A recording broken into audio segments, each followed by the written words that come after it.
Oi, gente, tudo bem? Vamos continuar a nossa partilha?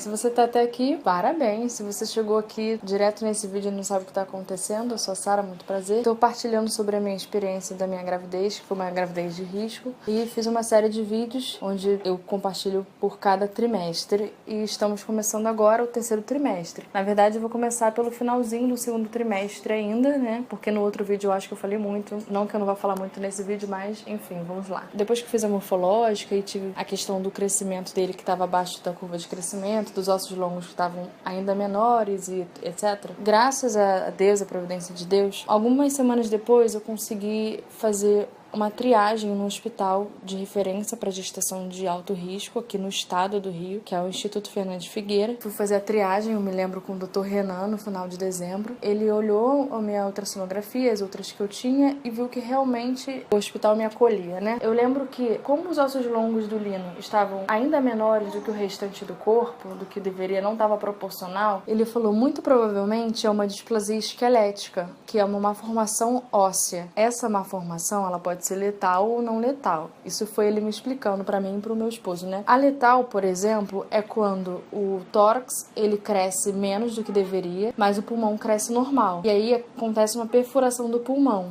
Então, o bebê falece. Uma displasia não letal, por exemplo, é o nanismo. É uma das mais conhecidas, né? Das mais comuns. Ele falou assim, só com o passar do tempo que a gente vai conseguir identificar que tipo de displasia é através das ultrassonografias e da consulta do pré-natal. No meu coração era tipo assim, ok, porque nada estava certo ainda, não sabia o que era exatamente, não sabia o porquê. Eu tô tentando resumir, mas falando as coisas principais, que foram muitas. Sempre foi uma novidade atrás da outra, então acho que Deus foi me preparando com isso, foi me amortecendo, sabe? Eu sabia que ia ficar tudo bem, eu não queria me desesperar, eu não me desesperava por antecipação. Isso foi uma coisa que Deus me deu a graça e que eu vivi dessa forma a gestação inteira, eu não me desesperava por antecipação. E aí eu lembro que eu perguntei pra ele, doutor, mas existe alguma chance de ser só um crescimento abaixo do normal? Porque a sensação que eu tinha era, cara, ele tá crescendo um pouco porque ele não tá recebendo nutriente e oxigênio. Se ele tivesse num ambiente normal, como todos os bebês, ele estaria super se desenvolvendo, porque o Lino era um bebê que mexia muito, muito, muito. Isso, graças a Deus, porque me consolava muito, sabe? Então, ele tava o tempo inteiro comigo, literalmente, mas se manifestando que ele estava vivo, entendeu? Então isso me tranquilizava também. E aí o médico falou assim, olha, a chance é mínima de ser só um crescimento restrito, mas se for, também vai ter suas consequências. E eu falei, bom, ok. Uma das consultas que eu tive foi a da genética. Até eu ter a consulta com a genética, a doutora Karina, que tinha sido a doutora que não ia atender mais pelo meu plano de saúde, ela falou que eu poderia fazer ultrassonografia com ela num hospital, que ela era ultrassonografista, um hospital público, enquanto eu não resolvesse, assim, que caminho eu iria tomar. Porque aí com essas outras a gente iria acompanhando o fluxo e tudo mais, né? E ia fazendo esse monitoramento. Então, quando eu cheguei na consulta da genética, eu já tinha algumas ultrassonografias a mais, além daquelas que eu tinha levado na triagem pro Dr. Renan. Quando a geneticista viu, ela olhou e falou assim, olha, não é uma displasia esquelética, porque os ossos longos já tinham recuperado, o tamanho já estava proporcional agora, e ela falou, provavelmente é alguma alteração celular, vulgo síndrome. Então ela pegou o livro com os genes, com não sei o que, começou a tentar explicar. E ela queria, para confirmar, fazer um exame chamado amniocentese, que ele bota uma agulha na barriga, escolhe o líquido amniótico e desse líquido eles fazem o estudo para ver se tem alguma síndrome, né?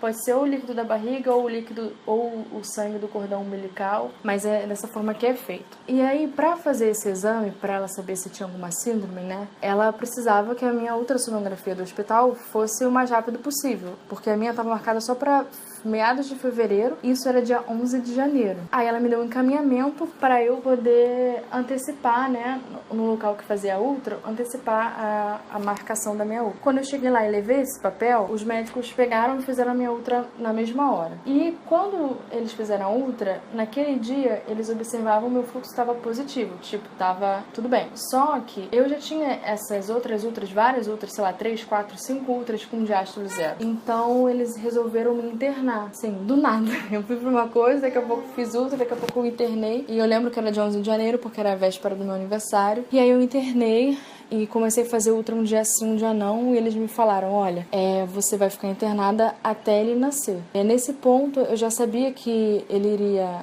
nascer prematuro, né, e que ele iria ficar internado na UTI. A médica tinha dado uma previsão, quando eu conversei com ela, de que depois que ele nascesse, ele ficasse internado mais ou menos 1 mês e meio, pra ganhar peso e tudo mais. E fora, assim, que ia ver se ia ter alguma sequela, se ia precisar respirar por aparelho, se ia precisar fazer algum tipo de cirurgia, alguma coisa, né. Voltando, né, fiquei internada, os médicos falaram isso. Eu acho que na segunda ou terceira ultra que eu fiz lá, quando eu tava internada, eu cheguei a apresentar uma diástole reversa, que é quando o sangue, ao invés de ele sair placenta, cordão umbilical, bebê, ele faz o caminho inverso, ele sai do bebê e vai para a placenta. É algo bem grave, né, vocês podem imaginar. Eles pensavam assim, que o Lino iria piorar, entendeu? Por isso que eu iria ficar lá até... E quando eu internei, eu tava com 26 semanas. Tomei as dosagens do corticoide lá no hospital, e era assim, cada dia que ele ficasse dentro de mim era uma vitória, entendeu? Era muito melhor para ele se desenvolver e era menos tempo que ele ia precisar ficar internado. Então, quando eu internei, eu fiquei assim, tipo, tranquila, eu fiquei muito feliz, eu fiquei me sentindo no paraíso,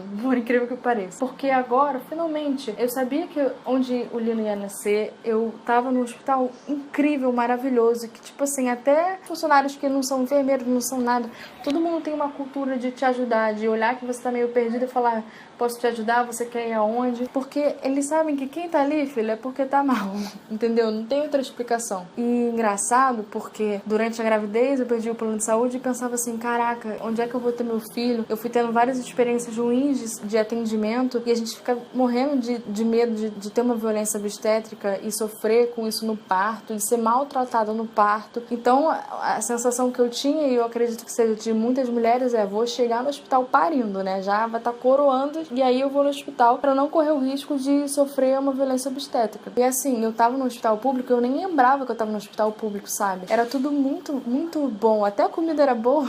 É sério, até a comida era boa. E era assim, era de 2 em 2 semanas. Eu tava com 26, a meta era chegar a 28. Aí quando chegasse a 28, a meta seria chegar em 30. E por aí vai. E aí eu comecei a tentar me preparar psicologicamente, comecei a pesquisar bebês prematuros extremos, ia tentar ler sobre isso, sobre a chance de sobreviver e tudo mais. Que você imagina, são 40 semanas. Um bebê com 26, 28 semanas, ele ainda é muito, muito, muito pequeno. E não tá com os órgãos todos amadurecidos, bem formados. A chance de ter sequelas é muito, muito grande, sabe? Enfim, eu ia tentando me preparar psicologicamente para a luta que eu ia enfrentar. Eu prefiro sempre me preparar para o pior e sabendo que Deus vai me dar o melhor. Eu não me preparava para a morte do meu filho porque eu sabia que ele não ia morrer. Então, assim, eu me preparava para o pior naquilo que eu conseguia alcançar, mas é sempre diferente, é sempre mais desafiante, assim. E eu tô falando isso porque os médicos diziam isso para mim, que ele poderia ser que ele não sobrevivesse intrauterino, mas que aquele monitoramento era porque seria muito ruim tirar ele naquela época,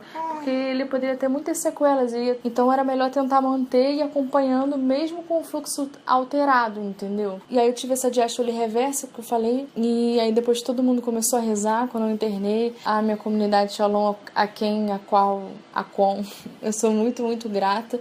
As orações foram muito importantes mesmo. Eu sei que muita gente rezou pelo Lino, mesmo sem me conhecer ou sem conhecer ele, né? E isso foi sustento muito pra mim, pro meu esposo, pra minha família. Tava com 26 semanas. O máximo que consegui imaginar que eu iria chegar seria 32 semanas, que seria, assim, algo muito, muito bom. Tipo, um bebê com 32 semanas, 90 e poucos % sobrevivem e ficam muito bem depois, entendeu? Então, assim, era a meta maravilhosa, era chegar a 32 semanas, né? E aí, conforme os dias foram passando lá, internada no hospital, o fluxo dele foi melhorando, foi ficando positivo, foi ficando bom. E ele sempre teve uma movimentação muito boa. Ele soluçava na ultra e às vezes soluçando eu tinha que parar. Não conseguia medir o fluxo porque ficava todo alterado no gráfico. E ele sempre se mexeu bastante. O meu volume de líquido amniótico era muito bom também. E eu lembro que o médico dizia assim, que ele não leu o livro. Ele falava assim, Sara, o seu filho não leu o livro, porque ele tem umas características muito ruins, mas ao mesmo tempo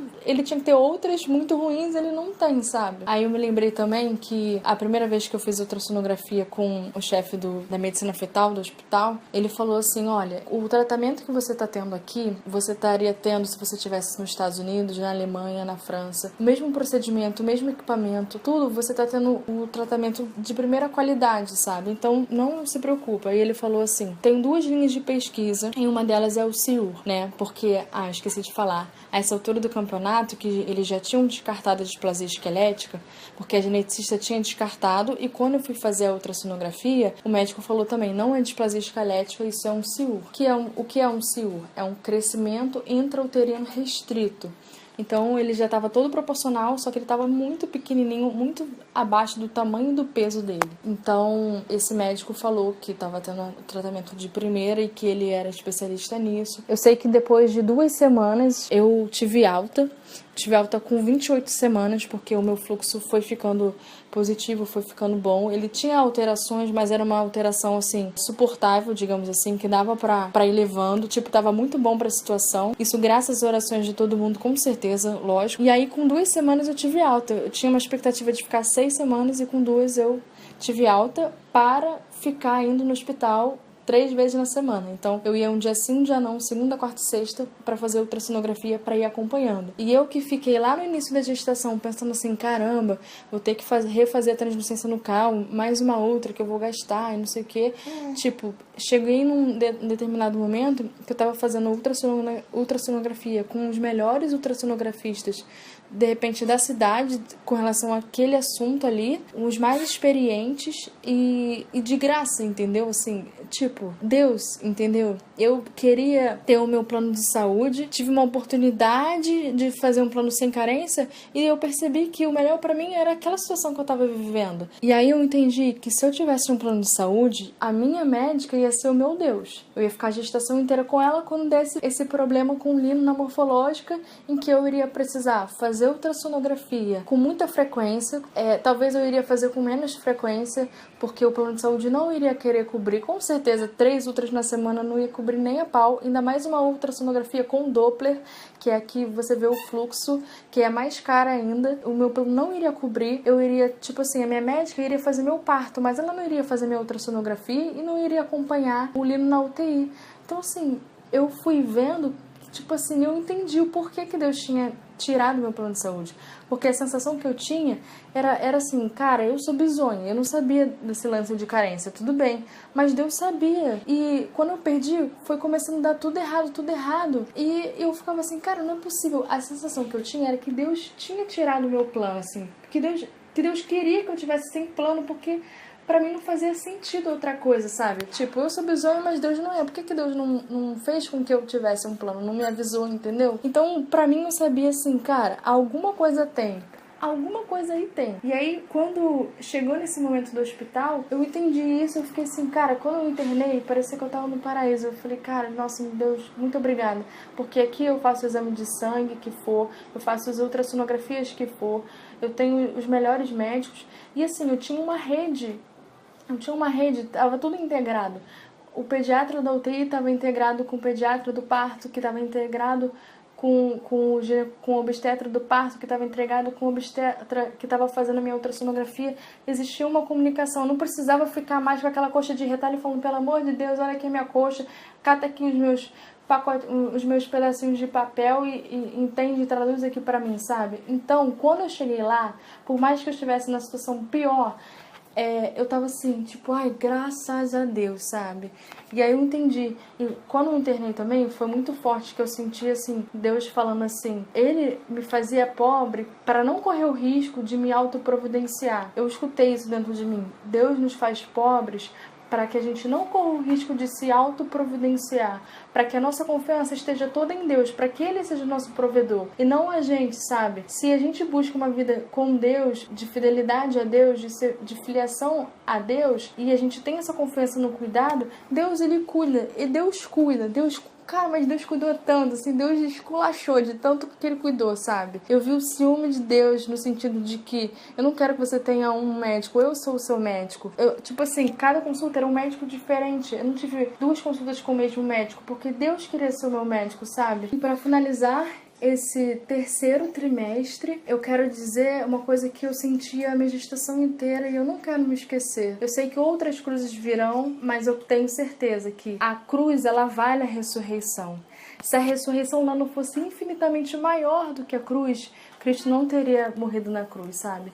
Então eu tinha essa certeza. E cada vez mais a cruz ficava mais pesado, o Calvário ia se aproximando, mas ao mesmo tempo a ressurreição também se aproximava. E eu tinha certeza de que a cruz valia a ressurreição. Então, isso me dava tranquilidade. Eu tinha um desejo de, tipo assim, não me desesperar, aproveitar a oportunidade que Deus estava me dando para não me desesperar e para confiar em Deus. Dizer assim, cara, eu confio em Deus. O médico pode dizer que meu filho pode morrer, mas eu confio de que ele vai ficar vivo, sabe? É isso que eu quero passar para vocês nesse vídeo, de que a nossa confiança tem que estar em Deus e tem que estar em Deus mesmo, porque quando você vê, como eu já disse, um bebezinho assim que não era nada, era uma molécula, e daqui a pouco cresce, cresce, cresce, você fala, cara, esse é o Deus que cuida de mim, esse é o Deus que cuida de mim. Então, é isso. Um beijo, até o próximo vídeo, se inscreva no canal, dê um like se você gostou, Deus abençoe.